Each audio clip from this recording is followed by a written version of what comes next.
Whatever happened to Midway? Did you ever sit down and wonder where they went, how they got so big, and ultimately kind of what killed them off? If the answer is yes, come on in as I kick off my new series where I dig into these developers and publisher studios and see basically what happened.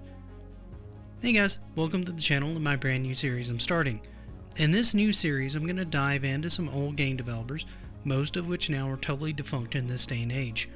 We're going to take a look at how they started, what their major claim to fame was, what caused their fall, and hopefully get some leads or answers as to where their assets went after they went under. They won't all have gone under, but a good number, yeah, they're done. So, with that said, first up was a huge developer in the 90s that goes back way further than the 90s because we're going to talk about Midway. Now, if you're of a certain age group, you're kind of well aware of a lot of the work that Midway did in many of the games that they published. These aren't small titles. We're talking Ms. Pac-Man, Spy Hunter, and Rampage. If you're a bit younger, Cruis'n USA, NFL Blitz, Hydro Thunder, and who can forget one of the games that was so big and so controversial, it kicked off the need for the ESRB, Mortal Kombat. If you don't know at least one or more of those titles, I would be slightly confused as to why you clicked on the video because if you're here, you want to know what happened just as bad as I do. So let's get digging, shall we? Midway started its life as Midway Manufacturing Company, an independent manufacturer of amusement equipment in 1958. Keep in mind there were no video games in 1958.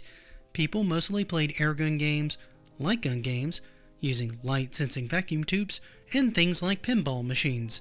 The video game wouldn't actually come out till much later when TVs became more common, and Ralph Baer would develop his brown box console, a prototype, proving that you could do more than just watch shows on your TV, you could directly interact with it.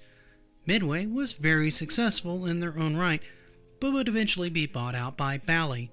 Now Bally had been around longer than Midway, started by a man named Raymond Maloney in 1932 with the Ballyhoo pinball machine, which, while it wasn't the very first pinball machine, that honor goes to Wiffle Board, made by a company called Automatic Industries. Bally, though, had a huge success with their first machine, selling around 50,000 of them. This would be one of their primary sources of income till around World War II, when pinball machines were considered a form of gambling and outlawed in many areas. It was also deemed that most of the materials put into pinball machines would be better off spent on the war effort instead.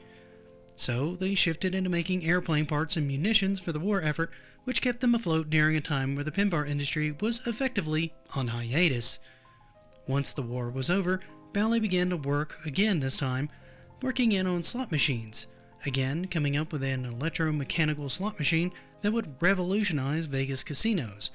Then, around 1969, they would purchase Midway Manufacturing Company. These two together would become Bally Midway. It would be shortly after this merger that the arcade market would start with Computer Space in 1970. Bally Midway, often just referred to as Midway most of the time, decided to get in on this market, building a relationship with Japanese manufacturer Taito. This led them to getting the manufacturing rights to one of the biggest games ever to hit the early arcades, Space Invaders. This would be followed by more early successes with games like Pac-Man and Ms. Pac-Man, which were dominating the arcades at the time. Bally Midway would then get the rights to manufacture assets for Sega Electronics, coming out with several games that we've discussed on this channel, not the least of which is Astron Belt. They would continue to function as normal till they were purchased by Williams in 1988. They would then release a few games around this time, but nothing really comes to note outside of Blasted, where you used a high-powered rifle with a scope to shoot cyborgs who have invaded an apartment complex. This was kind of a weird game because the screen was split into multiple parts. The top would have buildings on the top showing all the activity, where the bottom having your player character with almost what looks like a flashlight scanning a dark room, but it's actually meant to represent your view down your sniper scope. Then you would use this to shoot the cyborgs. It's a quirky but interesting looking game that I imagine didn't draw that much attention. The second game of note around this time was Xenophobe. This was a game published by Midway and made by Sunsoft, a really well-known name at the time, which focused on moving throughout various rooms and space stations, clearing out aliens. I'll admit it looks good, but it doesn't stand out to me as some of Sunsoft's best work. Honestly, Midway wouldn't really come into its own again until the 90s. Oh, I know this is the part you've all been waiting on. Okay, I've been waiting on. The 90s was where it was at for Midway, more than any other era that I can think of. Midway was absolutely crushing the home and arcade scene around this time. Hit after hit game, like Terminator 2 Judgment Day, one of the most intense shooters in the arcade, following the release of the massive follow-up to the original movie. NBA Jam would hit the scene, NFL Blitz, Cruisin' USA, and Hydro Thunder. More than any other arcade company, Capcom included, Midway was bringing it to the arcade and becoming the name to look at for video game releases. The only other title I can think of around this time that you may have heard of is, well, yeah, you know it. It has begun! Yep, Capcom now had a challenger in the video game industry with the release of Mortal Kombat. Midway would also bring another challenger into this space with Rare's own Killer Instinct. It was safe to say that this was Midway's peak moment. What happened next was a series of events that changed the landscape of gaming forever because, 90s. Now, I've touched on this multiple times before, but this era, much like when the Nintendo Entertainment System launched, focusing on telling more cohesive stories in games with defined stages and stories, altered the landscape of how we see a home console. The same would happen again in the 90s. You see, around this time, consoles were rapidly starting to outpace the capabilities of the arcade. Gone was the graphical superiority of the stand-up arcade cabinet.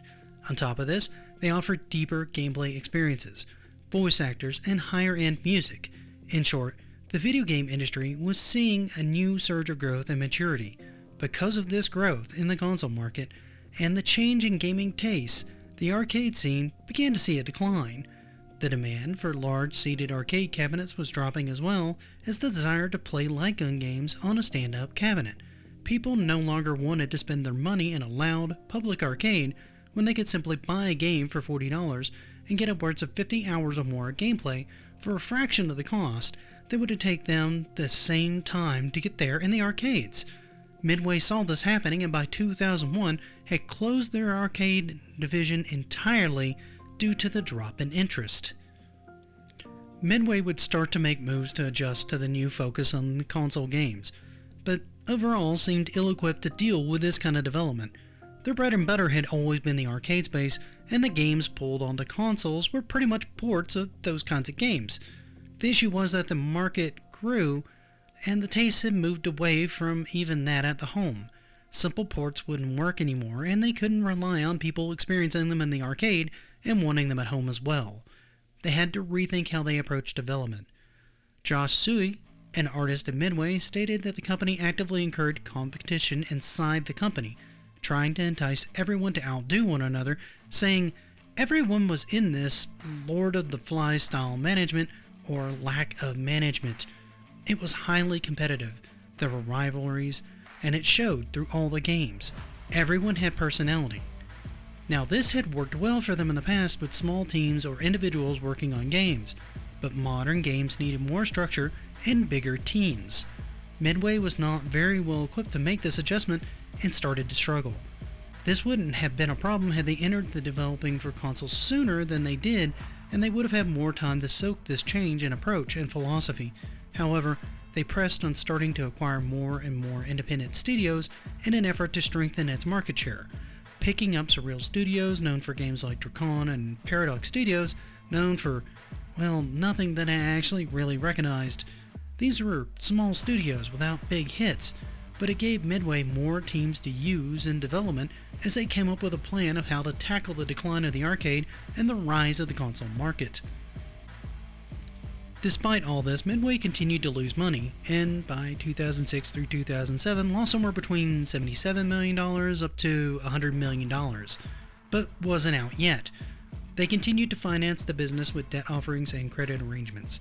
This continued into 2008, when Midway began cutting studios in Chicago, Seattle, San Diego, and Newcastle. This was around the same time that we got games like Unreal Tournament 3 and Mortal Kombat vs. DC Universe. So to the outside viewer, the studio seemed to be doing well, but internally they were going through multiple CEOs and losing ground, which would eventually lead them to filing for bankruptcy in 2009, selling most of their IPs to Warner Bros. For a sum of $49 million, along with the ownership of their logo. It was also around this time that Midway Chicago, who had done most of the work on Mortal Kombat, would be rebranded as what we now know as NetherRealm Studios. They would still face legal action for sums owed up until around 2010, when their remaining debt was finally settled. What makes this story so interesting to me is how a company can adapt and work so well through the years, right up until the arcade scene began to dwindle, and then, suddenly, lose sight of what's happening in the market, overall leading to a decline in the company itself.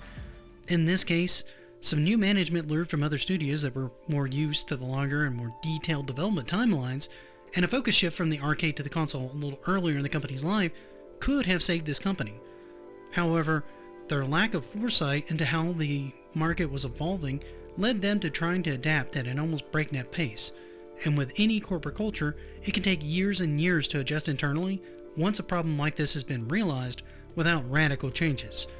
And this is what I feel ultimately led to their main downfall: the inability of the current management structure, or lack thereof, being able to take the reins and change from the more competitive dog-eat-dog culture for one focused on development of larger teams and fewer but higher quality titles led to poor sales. They then made more poor decisions by just acquiring studios and hoping more would solve their issues, which can work but often does not in many companies' cases. This led them to accruing more and more debt as they tried to stay afloat, till they had to pay for the money that they had taken, and at that time, it was more than they can make year by year financially. However, what do you guys think of this one? How much of this did you already know, and how much of it was new to you? Do you like this new series, and what studios would you like to see looked at in the future? Let me know in the comments. For now though, thank you so much for watching and spending part of your day with me. If I could ask you for one more favor, please leave this video a like, and if you haven't, consider following the channel. It helps me out a ton. Until we meet again though, thank you so much for watching, and happy gaming.